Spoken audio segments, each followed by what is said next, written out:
Hello friends, updates on Xiaomi. Can Xiaomi return to past glory when it reached 35 Hong Kong dollar? Possible, isn't it? It's just to give people who are not familiar with Xiaomi businesses and when it was founded to have a background knowledge of what Xiaomi is doing in the past and what it's doing now. Xiaomi's Group 4Q 2021 revenue up 21% compared to same period last year, driven by revenue growth across all segments like what I mentioned, smartphone, IoT and internet services. For its smartphone segment, it grew 18.4% higher than its 4Q 2021 revenue, which demonstrated the group's ability to continue growing. IoT and lifestyle products revenue is growing over 19%, driven largely by increases in sales in smart TV, Xiaomi Pad, as well as the smart watches. Internet services revenue grew over 17%, driven largely by the 34% growth in advertising sub-segment from 3.7 to 4.9 billion RMB, as well as the gaming sub-segment that grew 9.5%. Smartphone, the key revenue center, managed to gain some growth compared to 3Q 2021. You see, 3Q is only 37 billion RMB, whereas in 4Q, it increased back around 3 billion RMB, finding the growth by growing 5.6% quarter on quarter and trying to catch back up its all-time peak of 2Q 2021 when Xiaomi was having its glory of becoming the second smartphone player in the whole world. However, 4Q 2021 gross margin wasn't that fantastic because of the events like Double 11 that led to more discount, and gross margin dipped to around 10.1%. Isn't that fantastic? Because over the last few quarters, it was 12.9%, 11.8%, and 12.8%. And if you compare to 4Q 2020, it's dipping by 0.4%.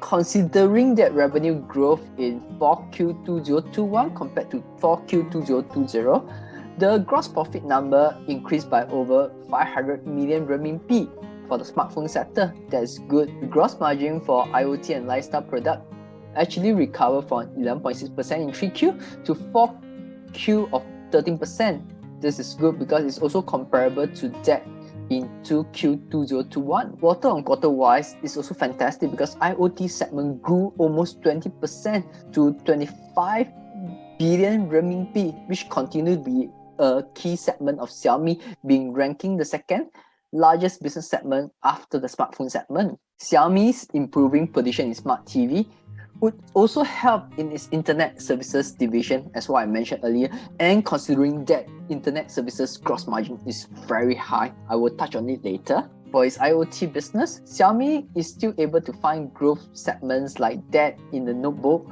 smartwatch, and cleaning robot. Xiaomi Internet Services business division still has a lot of room to grow, particularly with its advertising, gaming, and fintech revenue having high gross margin. As you can see, from 68.4% in previous quarter, it jumped all the way up to 76.1% in 4Q 2021. That's a very good gross margin. But to keep on growing advertising revenue, a key part of the internet services is the growth in new MAU, which is growing around 5% quarter on quarter from 3Q 2021 to Q4 2021 to around 508.9 million. Despite the growth in new MAU, that helped in the growth in advertising and gaming revenue, but the fall in VAS revenue, I believe, is a result of the dip in consumer loan balance in its fintech business. Should the fintech revenue grow in future again, then this number should be growing up nicely. But that's assuming that fintech revenue can continue to grow.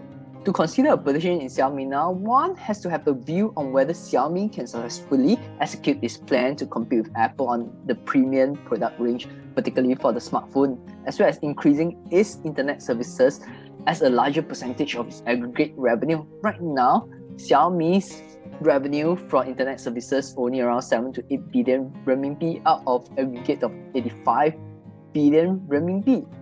Still a very small portion. If you can grow up this number to around 30 to 40% with its aggregate revenue, then Xiaomi has a lot of potential to grow its share price.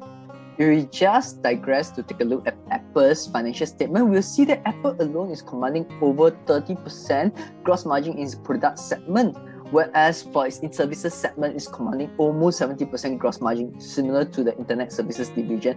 Given that Xiaomi's revenue is only around 16% of Apple's revenue scale right now, I believe there's a lot of potential for Xiaomi to catch up.